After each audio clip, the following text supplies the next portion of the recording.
Hi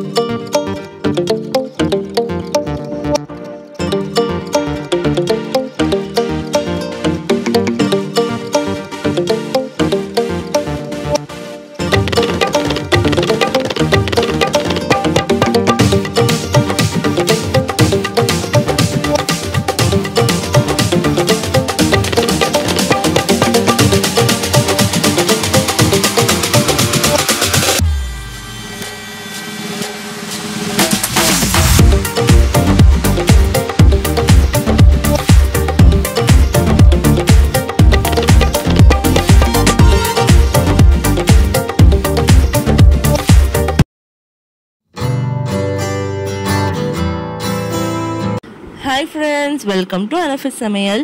இன்னைக்கு லஞ்ச்ல இருந்தா video எடுக்க ஸ்டார்ட் பண்ணியிருக்கிறேன். இன்னைக்கு காலையிலேயே வந்து லஞ்ச்லாம் ரெடி பண்ணி வச்சுட்டு மதியம் வெளியே போகிற வேலை கொஞ்சம் இருக்குது. ஸோ அதனால் காலையிலேயே பிரேக்ஃபாஸ்ட் பண்ணும்போது நான் ரைஸ் வந்து வேக வச்சு வச்சுட்டேன். சோறு ரெடி ஆகிடுச்சு.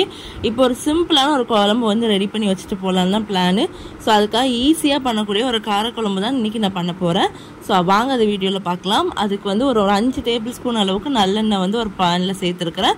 நல்லெண்ணெய் ஹீட் ஆனதுக்கப்புறம் 1/2 டீஸ்பூன் வெந்தயம், 1/2 டீஸ்பூன் சீரகம் சேர்த்துட்டு ஒரு முழு பூண்டை வந்து இந்த மாதிரி தொலி உரித்து சேர்த்துக்கோங்க.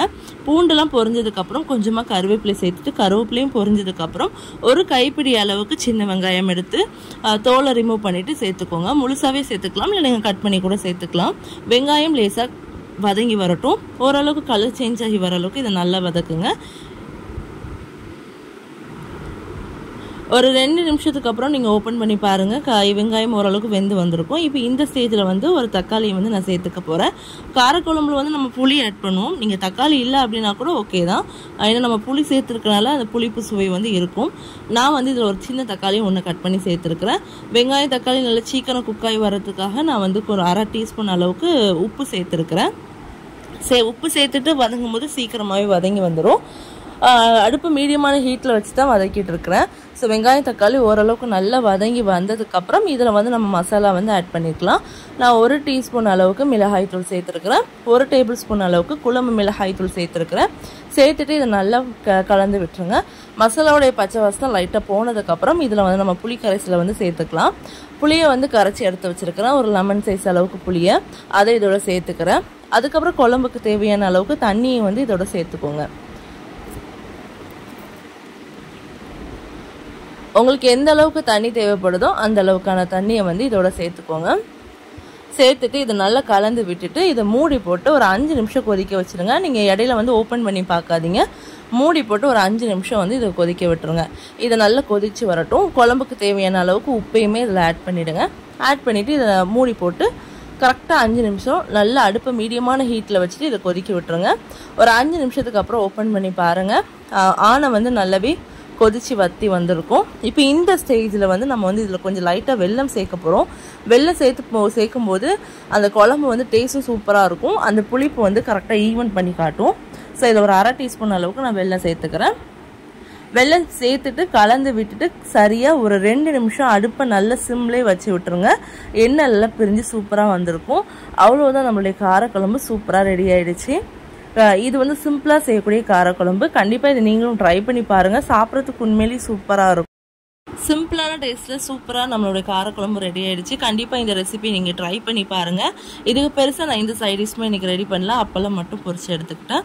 ஸோ இன்றைக்கி மதியம் லஞ்ச் எங்கள் வீட்டில் என்ன சாப்பாடுன்னு பார்த்தீங்கன்னா சுட சுட சாதம், அதுக்கு சூப்பராக காரசாரமான ஒரு காரக்குழம்பு ரெடி பண்ணியிருக்கிறேன். அதுக்கு வந்து தொட்டுக்கிறதுக்கு வந்து அப்பளம். இதெல்லாம் நல்லா சாப்பிட்டுட்டு இதுக்கப்புறம் நாங்கள் வந்து வெளியே கிளம்பிட்டோம். ஸோ இன்றைக்கி வெளியே கிளம்புறதுனால சிம்பிளாக லஞ்ச் வந்து முடிச்சாச்சு. இப்போ சாப்பிட்டுட்டு நானும் அக்காவும் ஒரு மதியம் ஒரு 2:30 போல் நாங்கள் வந்து கடைக்கு கிளம்பிட்டோம். நாங்கள் வந்து இன்றைக்கி வந்து திருநெல்வேலி போகலான்னு பிளான் பண்ணிட்டு போயிட்டுருக்கோம். எதுக்கு போகிறோம் அப்படின்னா ஃபர்தா எடுக்கிறதுக்காக ஃபர்தா ஷாப் தான் போகிறோம். ஸோ ரொம்ப நேரமாக பஸ் ஸ்டாப்பில் வெயிட் பண்ணிகிட்டே இருந்தோம். வந்து இன்றைக்கி வந்து சந்தை புதன்கிழமை. ஸோ அதனால் பஸ் ஸ்டாண்டுமே ரொம்ப க்ரௌடாகவே இருந்துச்சு. பஸ்ஸும் ரொம்ப நேரம் கழிச்சு தான் வந்துச்சு. நாங்கள் அதுக்கப்புறம் பஸ்ஸில் ஏறி கிளம்பி போயிட்டோம். எங்கள் ஊர்லேருந்து பஸ் ஏறி திரும்ப மாற்று பஸ் ஏறி தான் நாங்கள் வந்து திருநெல்வேலி போகணும். எங்கள் ஊர்லேருந்து வர பஸ் ரொம்ப க்ரௌடாக இருந்துச்சு. ஆனால் வந்து டவுன் பஸ் வந்து ரொம்பவே ஃப்ரீயாக இருந்துச்சு. அதுக்கப்புறம் நாங்கள் ஃபர்தா ஷாப்புக்குமே வந்தாச்சு. நாங்கள் எப்போவுமே வந்து ஃபர்தா எடுக்கிறதா இருந்தால் இந்த கடையை தான் சூஸ் பண்ணுவோம். இது ஜங்ஷன் பள்ளிவாசலில் இருக்கக்கூடிய கடை. ஸோ இங்கே ஃபர்தா எல்லாமே சூப்பராகவே இருக்கும்.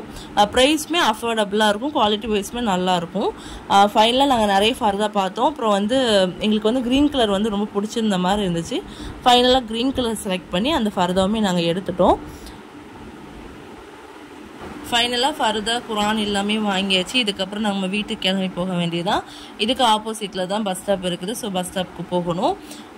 இதோட நான் வீடியோ வந்து முடிச்சுக்கிறேன். வீடியோ பிடிச்சிருந்தா லைக் பண்ணுங்கள். மறக்காமல் சேனலை சப்ஸ்கிரைப் பண்ணி பக்கத்தில் உள்ள பெல் ஐக்கானையும் கிளிக் பண்ணுங்கள்.